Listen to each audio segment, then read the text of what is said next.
refilling your bucket so you can pour into others. I'm your podcast host, Molly Veldier. I'm an occupational therapy capstone student from Western Michigan University. I've had a lot of experience working with families in the pediatric occupational therapy world, and caregivers have just always had such a special place in my heart as such an undersupported community, and that is what this capstone has resulted in, trying to fill any unmet needs of the pediatric caregiving community. I'm completing this capstone under the guidance of Dr. Michelle Suarez, an associate professor of occupational therapy and the Resiliency Center director at Unified Clinics located on Western Michigan University's Kalamazoo campus. Welcome back to episode 7. We are continuing our discussion of the dimensions of wellness. We started off with part 1 in episode 6, talking about social, physical, and emotional wellness, and we are going to turn our attention to the rest of the dimensions of wellness. In our previous episode, we discussed the other realms of wellness and talked about what they mean in detail and what strategies we could employ to help fill these different buckets to satisfy these different dimensions of wellness. We're continuing with part 2, and we have discussed the aforementioned dimensions of wellness, and we'll continue the conversation with mental, spiritual, and environmental dimensions of wellness. A little refresher before the deep dive. The definition of wellness we are working with does not just mean the absence of disease, illness, or ailment. What it means is so much more holistic, leaning into well-being and even happiness in a way. At the very least, we want contentment and feeling of peace to play into our perception of being well. So let's get into it. Mental wellness. When you think of mental wellness, you might think this is just the absence of mental illness. No anxiety or depression or matters such as those. Depending on your interpretation, that may certainly be the case, but I really like this explanation from the Global Wellness Institute. Mental wellness is engaging the world through learning, problem solving, creativity, etc. As a caregiver, I would be willing to bet a significant portion of your mental energy into problem solving and being creative goes into figuring things out for your kids, but not necessarily being creative in a way that is nourishing for you and fills your bucket. Mental wellness also encompasses being stimulated intellectually. Think of this as learning content that appeals to you as a learner and as an adult rather than as a caregiver. This can look like developing new hobbies, learning new games, and finding something that is a good, just right challenge. Think like Goldilocks and the Three Bears. I know that it seems like perhaps the very last thing you would want to do when so much of your mental energy is expended on problem solving for your child and for your family, but nourishing your own mental state outside of family is just as important. You are a person too, and you deserve to be able to develop your soul in a way that is intellectually and artistically stimulating to you. So how can you actually support your own mental wellness in your day-to-day? Well, congratulations, you're on your way. By listening to this podcast and hopefully learning something new, this hopefully appeals to your intellect in some way. You're learning more about yourself and how to nourish and harness all of these different complex and multifaceted characteristics. Another way you can support your own mental wellness is by learning a new hobby. This does not have to be so elaborate as learning how to knit or learning a complicated, complex hobby such as rock climbing or wakeboarding. This can be as simple as downloading an app that'll teach you how to play chess, or learning how to embroider, reading a new book. Listen to an informative podcast that is not about caregiving. Maybe listen to something that stimulates you in an intellectual way, but is also fun and engaging and doesn't cause additional stress. Watch the Nature Channel. Tune into Jeopardy. Nurture the student, the learner, and the artist within you. It's so much easier said than done, of course, as all of these things are. But I have found for my own mental wellness, a step that I needed to take was cutting out social media out of my daily routine. It's been really difficult because it's such a nice place to go when you just want to turn your brain off and doom scroll. But by eliminating that unproductive and unfulfilling piece from my routine, I'm able to explore mental wellness in a way that I wasn't able to previously. I'm learning how to play chess. I watched a documentary about bees and learned so much more than I ever would have thought that I could have. And it's making me feel like I'm taking life by the reins and really using free will to its max extent. I can learn about all of these sorts of things. Do I have to? No. But do I get to? Sure. And it's something that has given me so much more mental energy as a result of it. I am, of course, not a caregiver of a child with complex needs. But right now, I am a student and coming to the end of my program. I do understand what it is like on some level to have lots of different outside and external demands. And so making sure to nurture the artist and the creative in me has been so much more rewarding than I ever could have imagined. Okay, hopefully that didn't sound too preachy, but that was just sort of my own personal 2 cents into that. Let's pivot to spiritual wellness. The Global Institute for Wellness defines spiritual wellness like this: searching for meaning and higher purpose in human existence. This is going to look very different in the eyes and in the heart of each person, but essentially it is this: why do you do what you do every day? Where are you able to find meaning in both the big and the little moments? Maybe you're a religious person and draw purpose from being part of an organized religion, having community, and even a certain doctrine that helps you to find peace and understanding in uncontrollable circumstances. Perhaps you don't subscribe to any particular religion, but find that there is a certain driving force in the universe that guides humanity to connect and walk with one another. Or perhaps you take the perspective that we are just people floating on a rock in space, here to do the best we can with the time we have. Whatever your belief or belief system, the goal is for you to feel at peace with life's trajectory. That's not to say you won't feel frustrated or angry or upset from time to time, or even on a daily basis. But ultimately, you have faith that things will work out how they need to. This is an area that can be really difficult to have your bucket be filled consistently, especially when things feel so overwhelming and so intense. So what can you do? Again, these will all depend on what your personal belief system is. Remember that this podcast, this series, is a well, and I want you to take what you need from it and dump the rest right out of your bucket. So if these apply to you, excellent. If not, search for alternatives of ways to fill your spiritual bucket. If you are a person who subscribes to an organized religion or would like to, getting involved in a church or a temple or an organization near you. Having community where your spirituality is concerned can help bring about deeper meaning and a sense of fulfillment, especially in those little moments and trials. Some of these organizations also may have additional resources for your family, including opportunities for respite care or mentoring or anything of that sort. Journal, reflection, and meditation are all great ways to kind of fulfill some spiritual part of you. We've talked ad nauseum about how beneficial these things are on a neurological level and for a variety of reasons, not just the emotional, mental piece of it all.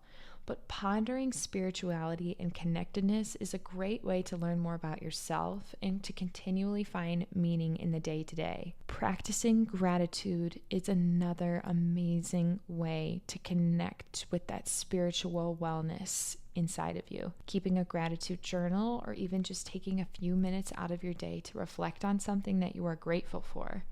It can be really hard to do in the midst of meltdowns or something going wrong.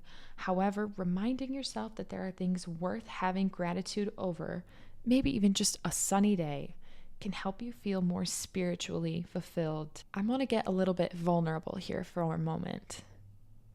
As I've said before, I have no idea what it is like to be a caregiver of a child with increased needs.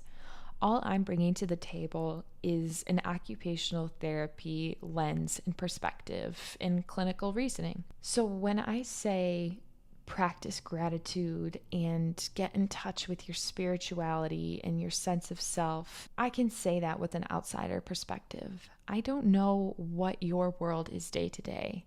Perhaps you are a part of a religion, but are feeling angry and confrontational with your God or your being or your universe, whatever language you would like to use.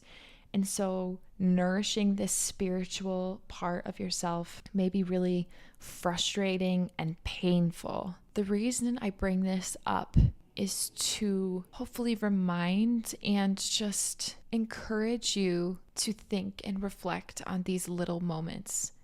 As a caregiver, I am certain you encounter so many challenges just day to day, hour to hour, even minute to minute sometimes.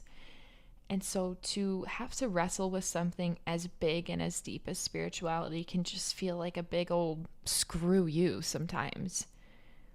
So just take what you need from this. Note where your bucket is at. If you don't have the mental energy or even the desire to connect with spirituality at this time, that's okay. Take this as you need to. This is all about your journey and your shared experience. I'm just here to offer potential suggestions and strategies, but I don't know what your lived experience is. So take what you need and dump the rest out.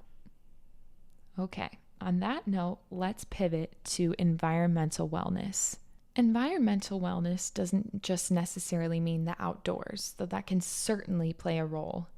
In the context of wellness, it means fostering positive interrelationships between planetary health and human actions, choices, and well-being. That's from the Global Institute on Wellness. But it can also include built environments and not just natural. Where we are and where we live has a tremendous impact on how we go about our daily living. For example, someone living in a southern state may be able to be outside more often due to warmer weather and may consider that a primary environment for them rather than someone living in Southwest Michigan, where it can be a battle to get outside in those winter months. Environment can also pertain to your living space, a home, an apartment, a condo, whatever your lodging situation is. The size of it, the visuals, the sounds that make up your environment can also greatly alter other realms and dimensions of wellness. Remember when we discussed how many of these areas can overlap and bleed over into one another? Environment especially can do that. Think about your home environment. Is there anything there that gives you peace or gives you stress? Maybe it's the layout and something you can't necessarily change. Or maybe it's something that is an easy switch. So what are some practical things that you can do to nourish this environmental dimension of wellness? Getting outside. There is a significant amount of research that shows that being out of doors and in green spaces is so beneficial for our overall health and wellness. This research will also be included within the show notes in case you're interested. Additionally, this is a great activity and mechanism for the entire family that doesn't need to be individualized. You all can do things outside together, and it doesn't necessarily have to be recreational in terms of playing a game. It can just be some spending leisure time out of doors. Utilizing natural light whenever it's practical and realistic is a great way to nourish that environmental wellness. For many of us, these overhead fluorescent lights are mentally and physically taxing to see and to process visual information with. When we nourish our natural environment and allow sunlight to light our way rather than anything else, this is really environmentally nourishing for our wellness, but also, as we said before, bleeds over into a lot of other areas. And again, this is all a part of the literature that will be included in the show notes too, if you're curious as to the reasons why. Another strategy is decluttering your spaces. This doesn't necessarily mean like cleaning, like deep cleaning, but just trying to empty out your visual space. Think about a house that has a lot of clutter. Maybe it's very well organized clutter, but it's just taking up a lot of space in the visual landscape. I can think of my grandmother's house where she used to live. There was lots of pictures everywhere, lots of beautiful shelves in the china cabinet, stuff that didn't necessarily have a whole lot of utility, but could make the place feel very overwhelming just because of how much stuff there was. It was very clean and very well organized, but there's just a lot of it. Think of how having a clean, decluttered space impacts your stress level. What's an environment that is more soothing and peaceable for you? For some of you, it may be that decluttered, more minimalist environment. For others, it may be the complete opposite. Maybe chaos or just stuff is where you like to thrive. This is all very personable. I shared a personal anecdote about my grandmother and myself. My grandmother loved having all the stuff in the space. I am more of a minimalist, but it's all about your personalized approach to what can help to bolster your own environment. Lastly, the most practical strategy that I have for you is to think of convenience and function, not necessarily aesthetics. What works best for your family in their environment? For example, maybe your child, for whatever reason, just refuses to put their dirty clothes in the hamper in the bathroom. For whatever reason, there is just a block of not being able to make that transition, to make that change. And instead they leave their clothes in piles in their room. Instead of getting frustrated at your child for not putting their clothes in the hamper in the bathroom, consider just moving the hamper into the child's room. Perhaps it's not the most visually appealing, but it's practical. Environmental wellness is all about creating and nourishing an environment that will give you peace and give you a sense of security and purpose and comfort. So whatever that needs to look like for you personally, do it. And again, as I've stressed before and throughout this entire series, we are making small changes at a time. You don't need to go Marie Kondo and throw out half of your stuff. But if decluttering a space is something that you feel would bring you peace, consider starting on just a small section of your living room or a small section of your kitchen, bit by bit, piece by piece, day by day. So now that we've discussed all of the dimensions of wellness that we will encapsulate within this series, let's turn to a reflection. So get in a good space, headspace, physical space, environment. You can take a look at that and be ready to just reflect on some of the topics that we discussed. So think about the new realms of wellness, dimensions of wellness that we discussed: mental, spiritual, and environmental. How do these compare to the realms of wellness we discussed in the last episode for you? Are these emptier in your bucket? Maybe more full? Reflect on that.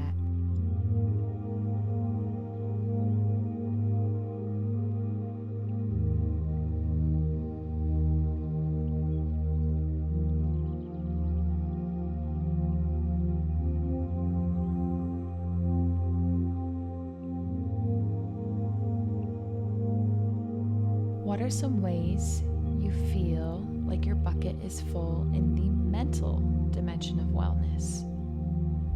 What are some ways you feel it needs to be filled?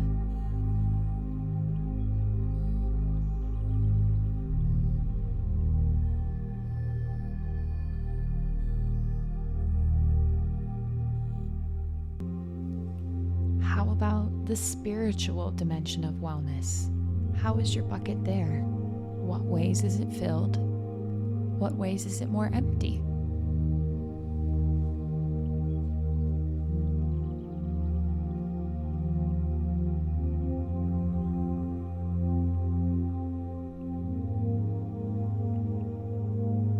Examine the environmental dimension of wellness. In what ways is your bucket full? What ways does it need filling?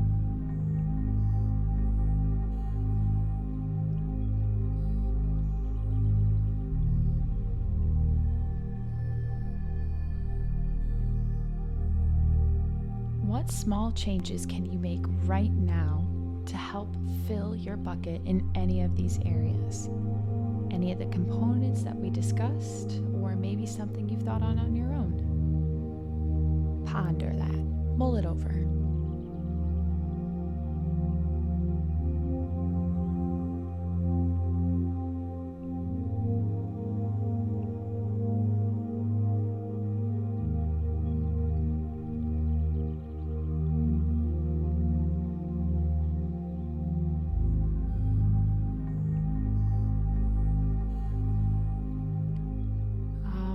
Let's come back together and go through all of what we've discussed between this episode and the last. You've learned a lot about the different areas that can impact your overall wellness and well-being.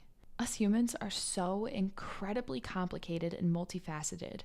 So remember that these areas of wellness don't exist within a vacuum, and they're all tied together. We've discussed emotional, physical, social, mental, spiritual, and environmental wellness. You may find that nourishing one or some of these areas comes more naturally to you and your family, and that you may have to work harder at nurturing others. Remember, we're looking to make long-term, sustainable changes over time, not huge short-term changes that won't be carried over into your day-to-day routine. All of these realms or dimensions of wellness help to make up your bucket. When you find that your bucket is low because you are constantly pouring into your child or your family, look inside and see if there are any changes that you can make that we discussed or otherwise to help keep your bucket more full or just to refill it. This is all about building a foundation for you to strengthen your wellness. You deserve to be a priority too. We're going to wrap up with some positive affirmations. I am safe, peaceful, and centered in this present moment.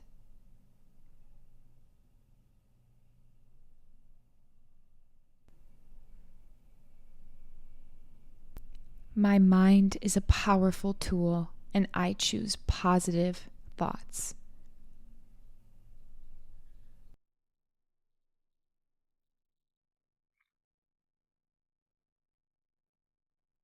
I am worthy of love, care, and rest.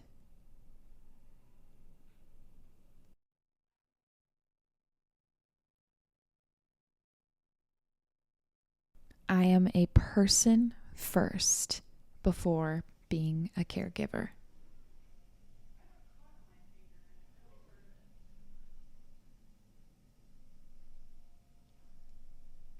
I treat my environments with love, protection, and respect.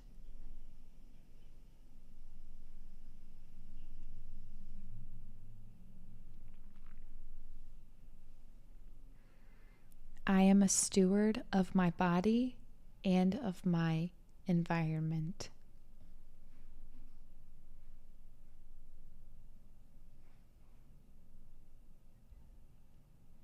I trust the process of my life's journey.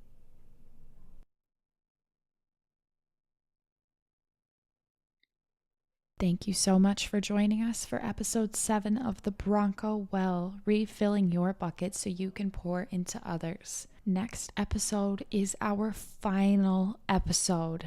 I can't believe I'm actually saying that. Wow, this has been such an amazing journey, and I am so grateful for all of you listening and hope that I've been able to offer something, capital S something. Next episode, we are going to talk about the process and criteria of respite care, as well as discussing local organizations in Southwest Michigan that you can hopefully find some peace and solace with for your child. We're also going to be discussing some organizations and camps and programs for your children in Southwest Michigan if respite is not an option for you. Thank you so much for listening, and have a wonderful rest of your day.